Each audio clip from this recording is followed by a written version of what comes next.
Hi friends, welcome to our channel Gautami's world. So ఇవాళ మనం గుడ్డు బిర్యానీ చేద్దామా? దానికి మనం ఫస్ట్ 4 ఆనియన్స్ తీసుకొని ఇలా చాప్ చేసుకొని పక్కన పెట్టుకున్నాం. ఈ లోపల మనం ఎగ్స్ని బాయిల్ చేసుకోవడానికి ఒక ప్యాన్ తీసుకొని దాంట్లో వాటర్ యాడ్ చేసుకొని ఎగ్స్ని ఇలా ప్యాన్లో ప్లేస్ చేసుకొని స్టవ్ మీద పెట్టుకొని బాయిల్ చేసుకున్నాం. సో ఈ లోపల మనం పక్కన ఇంకో ప్యాన్ పెట్టుకొని ఆయిల్ యాడ్ చేసుకొని దాంట్లో ఆనియన్స్ యాడ్ చేసుకొని కొంచెం టర్మరిక్ అండ్ సాల్ట్ వేసుకొని బాగా ఫ్రైడ్ ఆనియన్స్ అయ్యేదాకా వేపేసుకుందాం.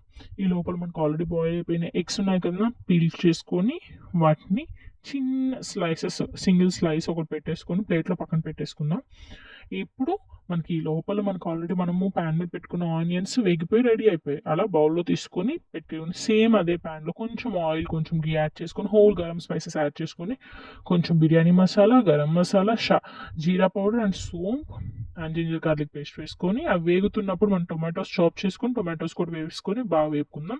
ఈ లోపల కొత్తిమీర, పుదీనా వేసుకున్నాం. అవి కూడా వేగాయి అనుకున్నాక మనం కొంచెం గట్టిగా పెరుగున్న గడ్డ పెరుగును వేసేసుకొని కలిదిప్పేసుకుందాం. సో అది అయిపోయినాక ఈ లోపల మనం పాలల్లో కొంచెం కుంకుమ పువ్వు యాడ్ చేసుకొని పక్కన పెట్టుకుందాం. మనం లెమన్ని మనం యాడ్ చేసుకున్నాం ఇక్కడ దీంట్లో. అండ్ కారం, ఉప్పు మన టేస్ట్కి సరిపడా కూడా యాడ్ చేసేసుకున్నాము. ఈ ప్యాన్ని తీసి పక్కన పెట్టి మనం ఇందాక ఆల్రెడీ పక్కన పీల్ ఆఫ్ చేసుకొని పెట్టుకునే ఎగ్స్ ఉన్నాయి కదా, అవి ఇప్పుడు కొంచెం మనం వేపుకుందాం. దానికి కొంచెం ఆయిల్ యాడ్ చేసి పసుపు, ఉప్పు, కారం వేసి ఎగ్స్ని వేసి బాగా వేపేసుకుందాం.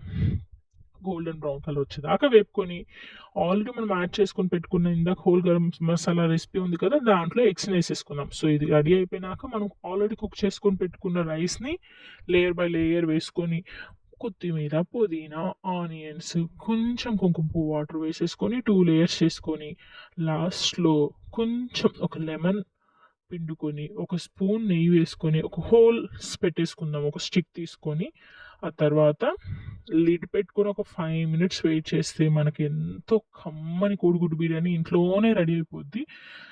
సో మనకి రెడీ అయిపోయింది. ప్లేట్లో పెట్టుకొని టేస్ట్ చూసాము. సూపర్. మీరు కూడా ట్రై చేసి ఎలా ఉందో కమెంట్ సెక్షన్లో కమెంట్ చేయండి. Please subscribe my channel.